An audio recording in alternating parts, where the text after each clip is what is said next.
Hello friends, हम लोग देख रहे थे मुद्रास्फीति का प्रभाव। और मुद्रास्फीति के प्रभाव में हम लोगों ने देखा कि जो है उत्पादक वर्ग को किस प्रकार से मुद्रास्फीति के कारण लाभ होता है।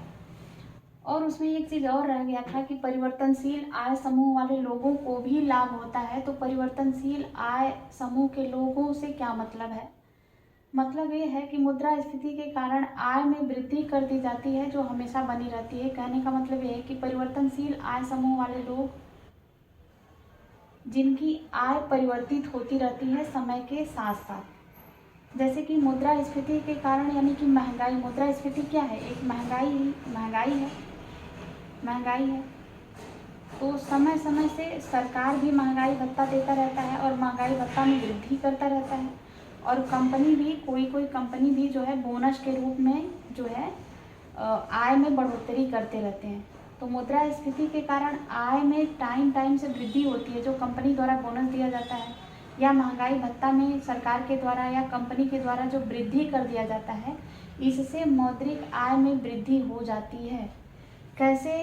कि यदि मान लीजिए महंगाई भत्ता यहाँ पहले 5 लाख जो है सालाना का पैकेज है, 5 लाख सालाना का पैकेज।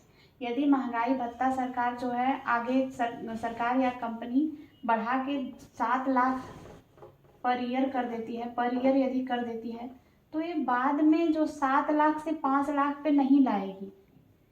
अर्थव्यवस्था में चाहे मुद्रास्फीति की स्थिति रहे या चाहे ना रहे, लेकिन यदि 7 लाख आपका हो गया है तो फिर से 5 लाख पे नहीं आएगी, यानी कि इससे और बढ़ेगा ही बढ़ेगा। तो यहाँ परिवर्तनशील आय वाले समूह वाले लोगों को इस प्रकार से लाभ हो जाएगा। उम्मीद है आपको समझ में आया होगा ये। और इसके बाद हानि वाला पार्ट बचता है। तो हानि में उपभोक्ता वर्ग आते हैं। उपभोक्ता मतलब सामान खरीदने वाले, यानी कि क्रेता।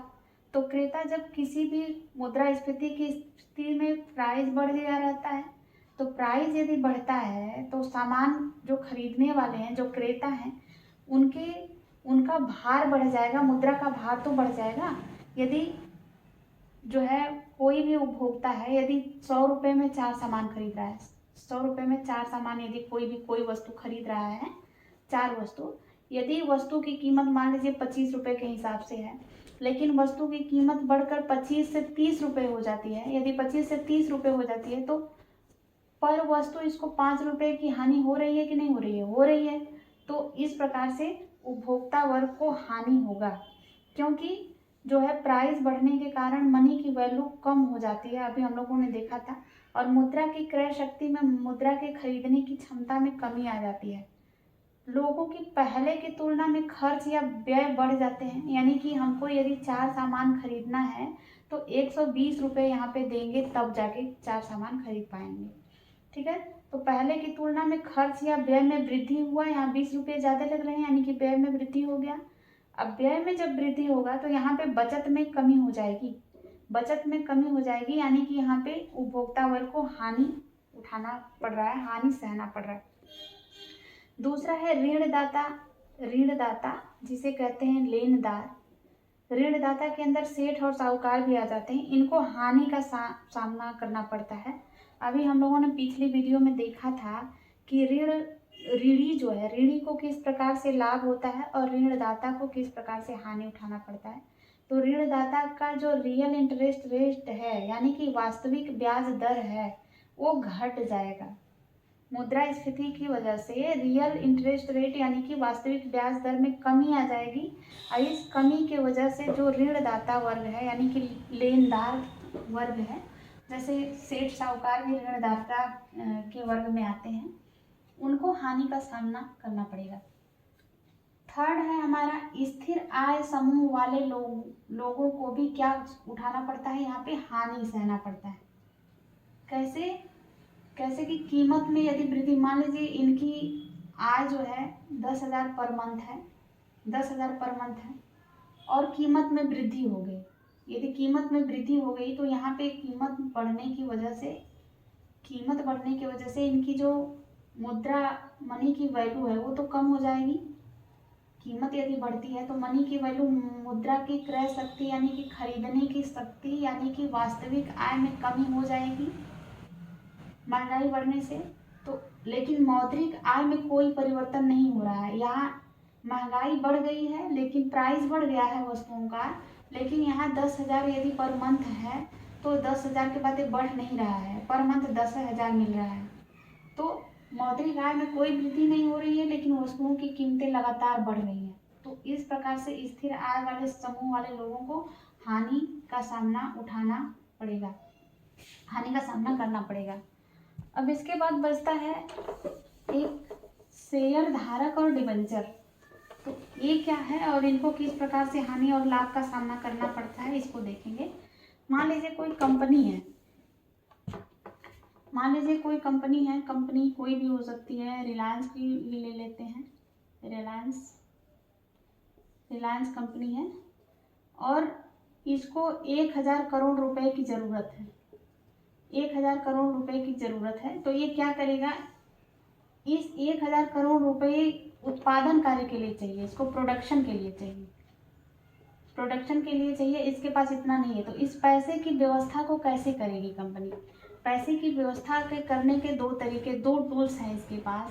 एक तो पहले ऋण पत्र जारी करेगी, ऋण पत्र जारी करेगी जिसे कहेंगे डिवेंचर, ठीक। और एक यहाँ पे शेयर अपना शेयर बेचेगी और जो शेयर खरीदने वाला होता है शेयर धारक कहलाएगा, ऋण पत्र जारी करती है और शेयर जो है बेचती है, अपना शेयर यहाँ पे बेचती है। अब एक पार्ट देखते हैं, जो शेयर धारक, हम लोगों ने पढ़ा था कि शेयर धारक जो होता है, शेयर धारक को होता है लाभ। कैसे लाभ होगा? क्योंकि यहाँ पे कोई ब्याज दर पहले से तय नहीं होता है, कोई ब्याज पहले से तय नहीं होता है, ब्याज दर तय नहीं होता।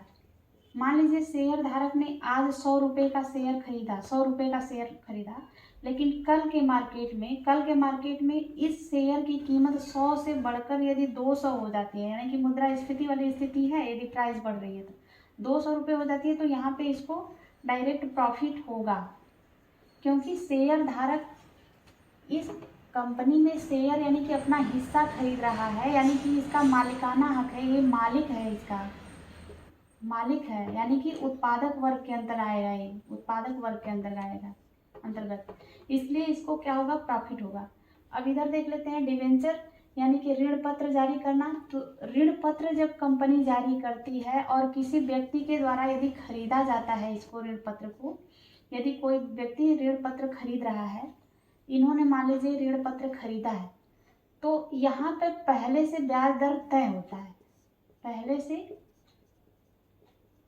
ब्याज दर क्या होता है, तय किया जाता है, तय होता है। मान लीजिए कंपनी ने कहा कि जितना भी प्रॉफिट होगा हम आपको 10% देंगे, 10% देंगे। तो यहाँ पे कंपनी को हानि हो चाहे लाभ हो, इनको कोई मतलब नहीं, इनको केवल मतलब है कितने, 10% से, 10% से मतलब है। और इन्होंने भैया 1 लाख जमा कर दिया, इसके बदले इस डिवेंचर, ऋण पत्र क्या है, ऋण पत्र एक कागज का टुकड़ा होता है जिसको खरीदने के बाद यदि कोई भी व्यक्ति खरीदता है तो उसके बराबर पैसा जो है जिससे भी लेगा उसको देगा।